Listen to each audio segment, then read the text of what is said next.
My name is Dr. Bonnie Mallard, and I'm going to talk to you today about the new era of veterinary vaccines. And we'll also discuss some alternative strategies to ensure livestock health and promote food security. So let me get the slideshow going, and we'll get started.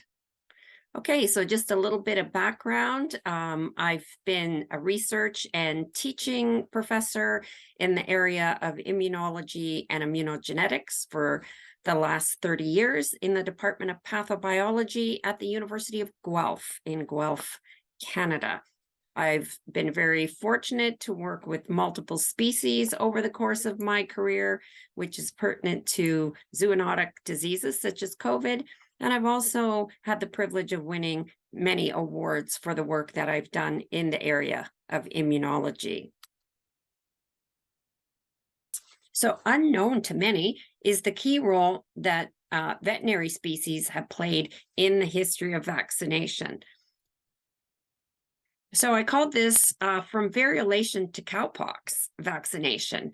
And so in the year 1549 to into the 1720s, this process of variolation was used to insert smallpox scabs or pus into the nose or to scratch the skin of children. And here you can see a Chinese physician using this long tube device to inoculate this child. And that actually worked quite well and was used in many parts of the world, even outside of China. In 1796, Edward Jenner then came along and noticed that the milkmaids, these lovely ladies milking the cows, didn't have any scars from pox on their skin. And he reasoned, after some investigation, that these ladies were immunized against smallpox from cowpox that cows can get. And here you see a picture down in the bottom of Jenner and his colleagues taking a sample of the cowpox from this cow and giving it to the colleagues who is inoculating this lady. And so Jenner calls this vaccination from the Latin word vacca, which means cow, or vaccinia, which means from the cow. And then you can see here now the tradition continues to use these bifurcated needles and similar devices to inoculate the arms of people. And this became a very popular methodology and left a definitive scar. Now, about 100 years later, along comes Louis Pasteur, and he's been working with rabbits. You can see him here with his rabbits in this upper corner here. And he's been immunizing dogs with rabbit spinal cord suspensions containing inactivated rabies virus. And this has been working very well for him. And then comes Joseph Meister, this young 9-year-old boy. And he was bitten by a rabid dog 2 days before being brought to Louis Pasteur. And they begged him to try this protocol on this young boy. And after a lot of soul searching and realizing the boy was going to die, he took a chance. And he gave this boy, and you can see him giving the injection here, this suspension over a 14-day period. And of course, as we all know, he gained lifelong immunity for that. And several modified Pasteur treatments are still used today, along with more modern recombinant vaccines that reduce the risk of the neurological sequelae, which was known to accompany this vaccine. So cattle have also played other key roles in vaccine development. For example, the first BCG vaccine for tuberculosis, the BCG vaccine, which stands for Bacillus calmette-guerin, used Mycobacteria bovis strain. This is still used around the world today. And also the first biosynthesized foot and mouth disease virus was developed for cattle. Now, veterinary vaccines, as well as human vaccines, even the traditional ones, are not without problem. Just listed a couple of ones here, foot and mouth vaccine reactions are reported with increasing frequency following the large numbers of animals that are vaccinated in the spring and fall. And you can see a report here from the World Journal of Vaccines, which occurred November 2018. We also have occurrence of antibody-dependent enhancement. This is not uncommon or unheard of for veterinary vaccines. An example here is the first Bactrin vaccine against Mannheimia hemolytica in cattle. This pathogen causes pneumonia, and many animals died because of antibody-dependent enhancement, and thus the formulation was changed to a leukotoxin, which is much safer and used around the world today. You can see here, Beef Magazine, the practitioners are encouraged. It says it's good practice to take a walk through any recently vaccinated cattle to check for reactions. So there is an educational process. This was 2015, and practitioners and producers are well aware of this. Here's another one, autoimmune syndrome associated or induced by adjuvant. This occurred with a large number of animals being vaccinated against blue tongue in 2008. In this case, the adjuvant was aluminum hydroxide. So again, reactions are known to occur. Also, you may have heard the story of Marek's disease. And Marek's disease virus occurs in poultry. And here you can see a paper which is discussing this as a leaky vaccine, and what happens, this imperfect vaccination can actually enhance the transmission of highly virulent pathogens. So when we discuss this in relationship to the vaccines against COVID-19, it is not without precedent.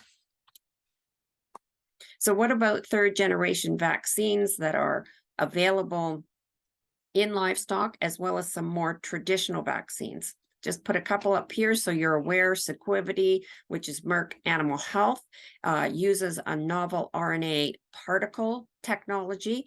They currently have available, using this platform, vaccines against influenza A in swine, porcine circovirus, rotavirus, and sapovirus, and I believe they're also developing one for COVID. This is proprietary technology, so don't know much about the adjuvant. We also have two other mRNA vaccines that we know that are in development. One is for bovine respiratory syncytial virus. This has been developed again at Iowa State.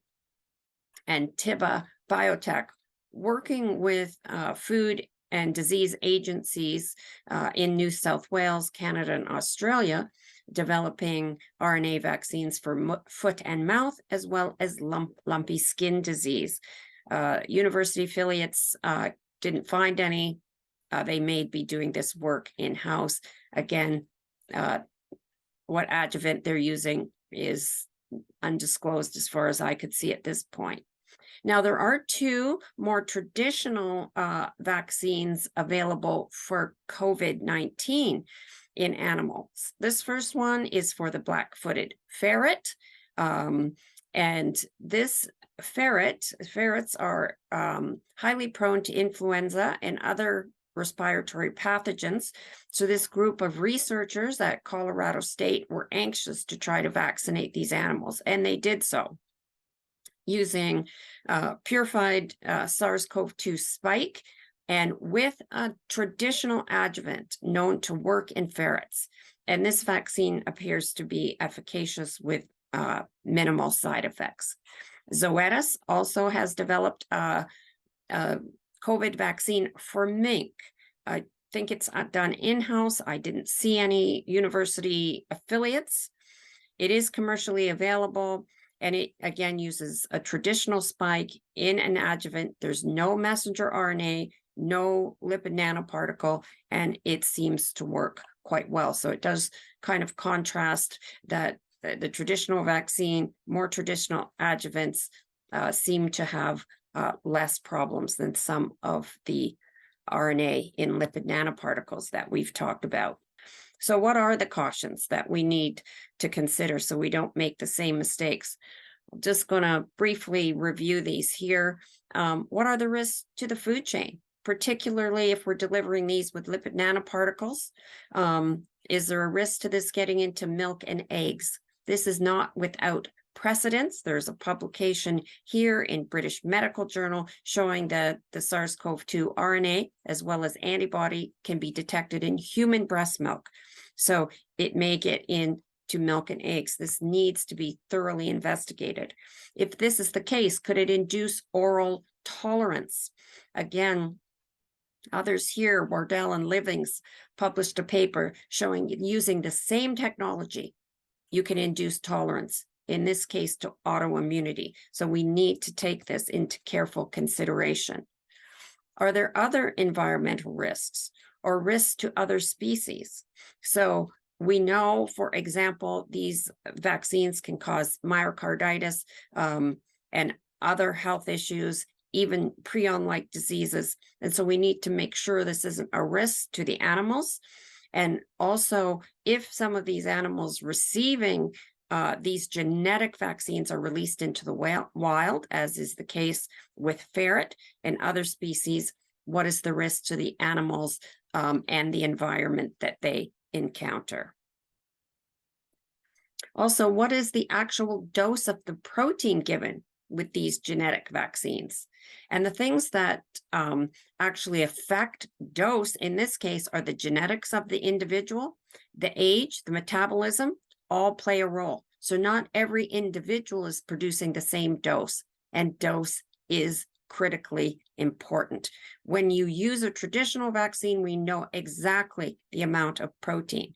In the case of these genetic vaccines, we know the amount of lipid nanoparticle and the amount of the messenger RNA, or at least approximately, but we have no idea how much protein is actually being encoded using the machinery of the host, because that will differ from individual to individual. Can the RNA be shed either as a protein? We know in breast milk that's possible. And what about the mRNA itself, or can any of these be shed as exosomes?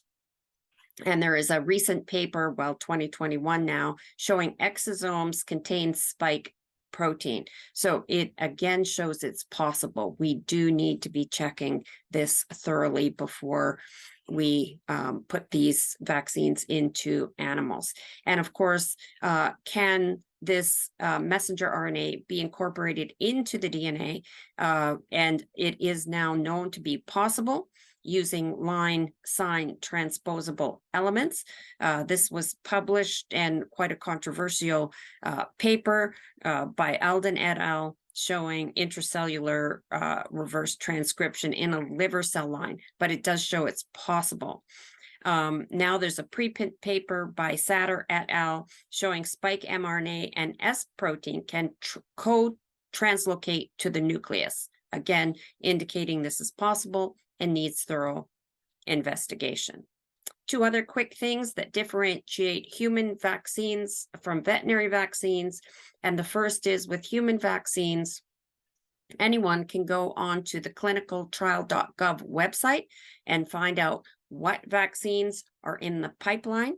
There's no such database for animal health or veterinary vaccines. Instead, here we need to rely on press releases or conference proceedings. And so I am encouraging the veterinary profession indeed to make an equivalent website for veterinary vaccines. Again, the public can report any adverse vaccine events through various reporting systems that are commonplace in most countries, but there is no VAERS equivalent for veterinarians, producers, or pet owners to report adverse events. I think this is paramount to introduce these two things so that veterinary vaccines can be much safer and the information much more transparent for the public to see. What about a couple of alternative strategies in the last couple of minutes that I want to touch on. The first is natural breeding systems for enhanced immunity. An example here is the high immune response technology. This is marketed in over 80 countries around the world under the trade name Immunity Plus. This was developed by myself and other colleagues at the University of Guelph to identify animals which had the most robust and balanced immune systems, and to identify the genes responsible for that, so that animals could be bred, the high immune responders to the hide, passing those beneficial genes on to future generations. It's a non-GMO technology. I was very conscious of the fact that consumers did not want GMO in the food chain. I think that has not changed. Natural feeding systems for health. Just given the example here of nutraceuticals or immunoceuticals, things like vitamin D, N-acetylcysteine, and zinc. This is the immunoceutical pyramid. You can read more about this in a paper published by our group. First author is Tao et al. It appeared in Nutrients. You can also find it on the ImmunoCeutica website, which you can see here. And there are a number of immunoceuticals that can be used in both humans and veterinary species. Vitamin D is a key example of this one.